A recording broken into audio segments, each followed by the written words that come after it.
Hello, my little vegetables. Today we will be covering Elevate versus Eternal in the semifinals of the July monthly finals in North America. You know what I'm saying? So, this match isn't really that important for us since we already locked in Worlds from beating KCP. But obviously, we still want to continue our legacy. You know what I'm saying? As a dominant team in North America. So the first map is Open Business, and we ban. I don't remember what we banned. I'm not gonna lie. Okay, we banned Lumi, Hank, Kaze, and they banned Ali, Hank, Gray. This is before the Ali nerf, so Ali was still a very good brawler. Ali's still decent now, but it's definitely worse than before. They go Draco 1, which is exactly what we wanted, actually, because we were one of the only teams, I think, that kind of knew Draco was overrated. So we go Lou, Amber into Draco. Two solid, very good picks into it, because Amber's good into it because the Draco last stand gadget kind of does nothing if the Amber burns it, and then Lou is just obviously good into Draco, one of the biggest counters, maybe the biggest counter. And then they go Bo Stu, which is pretty funny because we think Bo is horrible, but a lot of teams seem to think Bo is good. And then we go Buster for a lot of HP and zone time. I'm only gonna show one game because it was pretty similar each time, just to save time. If it's different, I'll show multiple games as usual. And here, Patchy and Evex get a nice takedown on the Stu. Patchy, if he stayed alive there, would have been a lot better. So Alianis can't just walk in the mid like that. Evex is doing a good job not letting Alianis heal too much. And Ali almost catches him out, but he wastes his super and Evex gets the nice kill. So definitely a blunder from Alianis there. Stu gets frozen by the Lou. Wow, Diego just clipped him. I was not even watching him. I just saw him get frozen and there was no Lou super on the ground. So Diego just seal lifted him, I guess. And here, a very big blunder I want to mention from them is that the Stu is not on wall break. So you're going to see us be able to switch lanes very easily, especially with Buster Shield, especially because we have walls and mid control. We can get the Lou on the Draco at all times, the Buster on the Stu at all times, and it'll be easy to switch, and it's harder for them to switch. Because we have the mid and more walls, they can't really shoot us, but we can shoot them. Know what I'm saying? And so we do get Amber Hyper. It's a nice double burn, and we get a Lou Hyper and a Buster Super against the Draco. He does nothing. Draco's getting tortured. We all stand still for the aura. I'm saying we, but I'm not even on the team. You know what I'm saying? And game 2 went pretty similarly, so as I said, I'm not showing that. Here are the stats if you guys want to see. Obviously, a very, very big outdraft for us, in my opinion. Stu not being on damage, Stu not being on the wall break was also a sell, despite the outdraft, because if he was on wall break, it was somewhat winnable. And the Bo wasn't really breaking the walls either with his mines, because he's on totem and he can't really control that. But game 2, he did make more of an effort, but it still wasn't enough because, 100-0 outdraft, in my opinion. In dry season, they have first pick. We ban Gray, Kaze, Ali. We just want to get rid of the aggressive brawlers that get blue star and just be annoying. And then we had a plan here. It's Mortis, Mr. P. It was the plan from the beginning. And then they go Hank, Lily, and Belle. And that's what they ban. I'm stupid. And we go Mr. P, Gus. As I said, we want Mr. P and Mortis. But it doesn't have to be Mortis. It can be any other brawler to get blue star. Because if you get blue star, then you need to push into a Mr. P, and Mr. P gets hyper super, pretty easy game. They go Carl Bonnie, and we go Mortis as we wanted. And yeah, that is our thinking in the draft. And game 1, I do remember telling Evex how to play it. I'm Evex, you gotta play passive, but passive aggressive, that's not a play style, but he needs to be passive while threatening them, if that makes sense. He needs to be passive while being in a position where he can catch them lacking.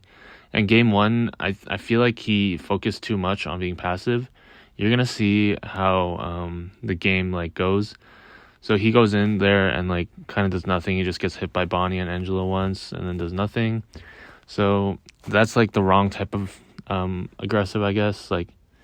He doesn't really know who to fight either, but I do remember Patchy calling out for Mortis to fight the Carl, right? Because the Angelo's on jump and the Bonnie has jump, or Bonnie has hyper, so the Mortis should always fight the Carl if possible. And so here, Evex could have gone in on the Carl there, and I remember Patchy telling him to go after the Carl there, but he did not. So So, in my opinion, I think he's focusing too much on being passive rather than being like aggressive when he could be. Like, Evex is a very good aggro player, like one of the best aggressive players in North America, maybe the world. Like, but I think he just focused too much on being passive here, and that's why we're like getting pushed back. And here, like, he could have went in again. Like, he's being way too passive. And even if he died, like, I'm sure like Patchy or someone would have like followed up. But now we're just losing because no one got any kills, right? Because our Mortis is not playing the game properly, so it's like kind of a 2v3. I don't want to blame him because like I did tell him to play passive, but I think he was focused on being passive a little too much. I feel like I'm repeating myself, but like that's all this boiled down to. You're gonna see game 2 and 3 where I explained to him, like after game 1, I explained to him how he should play it and he should be a little more aggressive when he sees a chance. Patchy also like told him that he had a few chances to kill them. Somehow the Angelo misses his shot there, which is huge because if he hits it, then Evex needs to back up all the way. But he can just sit behind the wall now. Even if he gets pinched, like he can take a few hits. And here he's in a decent position. Like if they get too close, like he can just dash on them right away. And I think he's more comfortable playing aggressive anyways. Like I remember him saying like he's not used to playing passive Mortis. So it was a little difficult. I mean, this is why we need a scrim. Like this is why scrims are so unimportant for like almost everything, but learning like interactions like this, like how to play Mortis here with Mr. P's, like you'll learn it through scrims. Like it's hard to just like tell him and then he'll learn. Here he gets a nice catch on Carl, so he has 2 or 3 hits to super, I think 2. So that's the type of aggressive we want. See, like the Angelo gets pushed back and the Patchy can push the Carl because the Angelo gets pushed. Like he's playing very, very good this game, like perfectly if I say so myself, like if I'm glazing. But yeah, like this is exactly how we want him to play, you know what I'm saying? And I keep repeating myself because like I want you guys to understand like what's going on through our heads and like what we need to do to win, because like it seems like a lot of people don't know and like don't understand, like including like a lot of pros, like they don't understand like what needs to be done or how to play something or why they need to do something like that. So like if the pros don't know it, the casuals probably don't know it. So that's why I'm trying to explain all this. And yeah, enough yapping about that. But yeah, so like how are they supposed to push up when Mortis is close to super, Mr. P has super, and then Gus is just like sitting behind a wall with like Gus is also close to super basically. Like Mortis got super, like he's just being annoying, a nuisance. Bonnie jumps in, and then we just say like, oh, you can't die, Eve, and then Eve does not die, and we win the game. Like it really is that easy with our draft. Then hopping into game 3, I'm gonna show this one, even though it was pretty similar, but because this game was a lot closer, and I thought you guys might want to see it. It went down to the wire, I think. Anyways, so my Mr. P's kind of like pushed back, like to Goggamer, he's kind of in spawn already. And Evex kind of helps them push out, which is nice. But unfortunately, we fed a lot of their utility. Carl's definitely close to super, and Bonnie already has super, and Patchy's in spawn. I don't remember what happens here. Like I think Mortis needs to go in eventually. He's just dodging their shots, which is nice. Like he's wasting their ammo. Like definitely not bad. But unfortunately, the Bonnie's like pressing 2 people on the left. Evex with a nice 2 hits over there. He dodges another shot, so it's all good. Like we get like Mortis hyper or something and we just win, in my opinion. Like no one is safe from Mortis hyper, like even like unless if he like goes after the Bonnie and the Bonnie jumps, but no one is safe basically. Patchy with a nice tap there. He shields Evex to go in, then Evex hesitates, but he does go in anyways.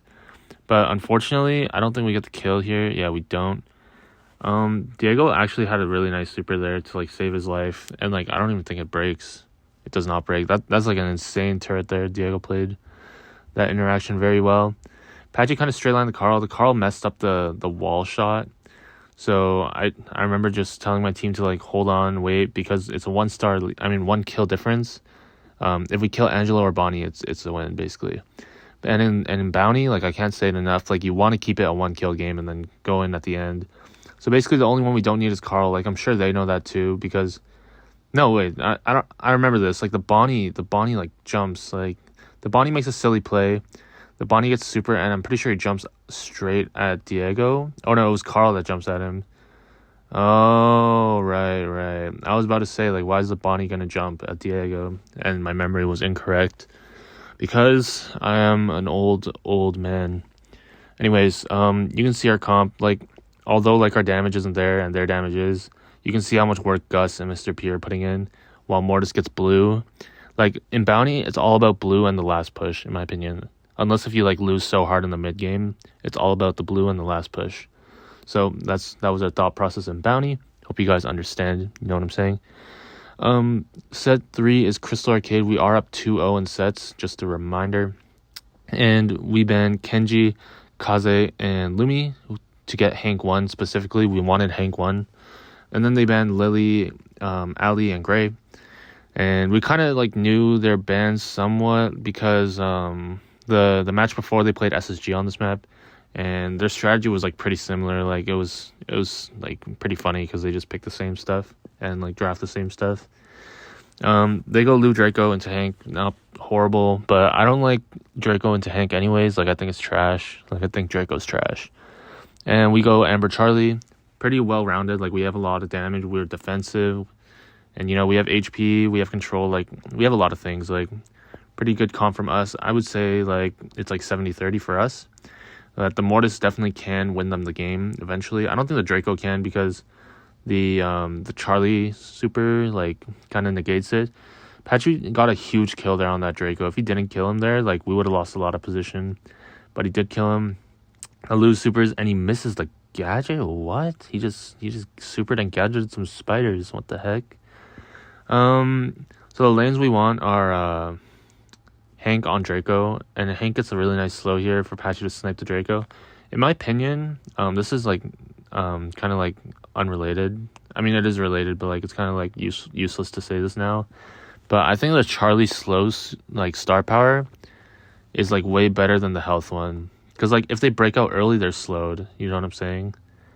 Like Mortis would be slowed, right? I mean, like Mortis survive anyways. Evex gets taken down by the Drake over there. He's trying to do the tech where you hang slow and then you walk right on top of him and like nuke him. But I think he like waited too long or something, or like he overextended. Definitely one of them. Here Draco wastes hyper on the Hank and the Mortis kills the Amber. The Mortis is supposed to beat the Amber. I don't even know how Diego was winning that, I'm not gonna lie. And yeah, we somehow need to push back. And it's looking pretty bad. Like I don't even know how we do it because the Mortis does have hyper and I'm pretty sure he chains it.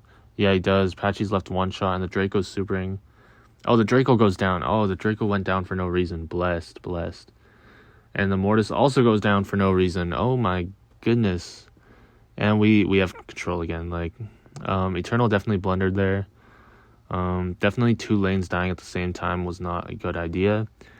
And Diego gets tickled by the Mortis.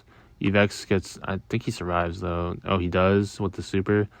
Patchy is in a 1v3 right now. He supers the Mortis. He pushes them all back. But the thing is, we can reset. And we do have Amber Hyper. I do think he hits someone. Yeah, he hits the Lou. You know, and the Mortis is one shot. We do call out that he has bats. But he gets melted by the Amber gadget. Like, this Amber gadget's, like, still so good. And, like there was a period of time where, like, no one used it. Because, like, the speed one seemed, like, so much better. But that one's still so good. Oh, yeah, this is game 2, by the way. I'm only showing one game because it went pretty similarly. Patchy's aura farming, you know. We sweep them 3-0 in sets. I think 6-1 in games. Pretty nice. So we are headed off into the grand finals again. And, you know, oh, look at Diego. He's so cute and happy and little. You know what I'm saying? Here are the stats if you guys are interested. I think we were on the top this time. Yeah. So the winner of STMN and Tribe will play us. And thank you guys so much for watching. Bye.